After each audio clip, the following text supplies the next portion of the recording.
Stop. Before you scroll, I want you to look at these 4 statements. God is all-powerful. God is all-knowing. God is all-loving. And suffering exists. Christians believe all 4 are true. But here's the problem. They can't all feel true at the same time. Because if God is all-powerful, why doesn't he stop cancer? Why doesn't he stop war? Why doesn't he stop the child born into unimaginable pain? If God is all-knowing, he sees every murder, every betrayal, every sleepless night, every mother praying for a miracle that never comes. And if God is all-loving, why would he watch any of it happen? This question has shattered faith. It's created atheists. It's caused millions of people to walk away from Christianity in disgust. Because let's be honest, if these 4 statements are true, then God doesn't look like a savior. He looks like a monster. And Christians have been trying to answer this question for almost 2,000 years. Some of the smartest people who ever lived took a shot at it. And honestly, most of their answers leave you with even more questions. Take Augustine, one of the greatest minds in Christian history. His answer was simple. God didn't create evil. Evil is simply the absence of good. Like darkness is the absence of light. Sounds beautiful, until you watch a tsunami wipe out a city, or a child die from disease, and suddenly you're asking, how did one act of rebellion in Eden unleash this much suffering? One apple caused earthquakes? Really? Then came John Calvin, and Calvin said something terrifying. Nothing happens outside God's plan. Not a single raindrop falls without God's permission, which sounds comforting, until you realize that means every tragedy, every genocide, every funeral, every horrific moment in human history was allowed to happen by design. And Calvin took it even further.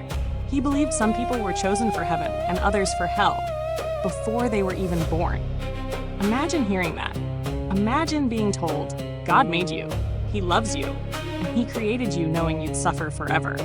Most people don't reject Christianity because they hate God. They reject that version of God. Then there's Martin Luther. And Luther did something completely different. He stopped asking, where is God when we suffer? And started asking, what if suffering is exactly where God chooses to meet us? Because Christianity makes a claim unlike any other religion. It says God didn't stay distant.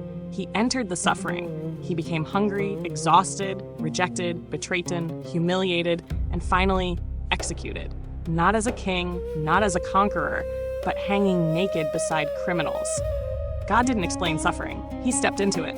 And honestly, that gets us closer. But it still doesn't answer the question. Why? Why allow any of this in the first place? Cancer, depression, natural disasters, abuse. Why create a world where suffering is even possible? And this is where I heard an answer that completely changed how I think about God. I want you to imagine something. Pretend for a moment that you are God. You're all-powerful, all-knowing, all-loving, and your mission is simple. Remove suffering. Where do you start? Cancer? Gone. War? Gone. Murderers? Gone. Human trafficking? Gone. Poverty? Gone. Okay, now keep going. Because suffering doesn't just come from systems. It comes from people, jealousy, greed, hatred, lies, violence. Eventually, if you want to remove all evil, you run into a horrifying conclusion. You have to remove us, me, you, everyone. Because the problem isn't just out there, it's in here. Humanity isn't standing outside the mess. We're tangled up in it, every single one of us. And suddenly, the question changes. Maybe God's greatest challenge isn't, how do I destroy evil? Maybe it's, how do I destroy evil without destroying the people I love? And according to Christianity, that is exactly what the cross is. God looks at a world hopelessly tangled in suffering, and instead of burning it all down immediately, he enters it, he suffers with us, he dies for us, and he creates an escape route. Not because suffering doesn't matter, but because it matters so much that he was willing to suffer himself to rescue us from it. That's the Christian answer. Not that suffering is good, not that pain is an illusion, not that God enjoys watching us hurt, but that God hates suffering so much, he was willing to endure it himself, to one day end it forever.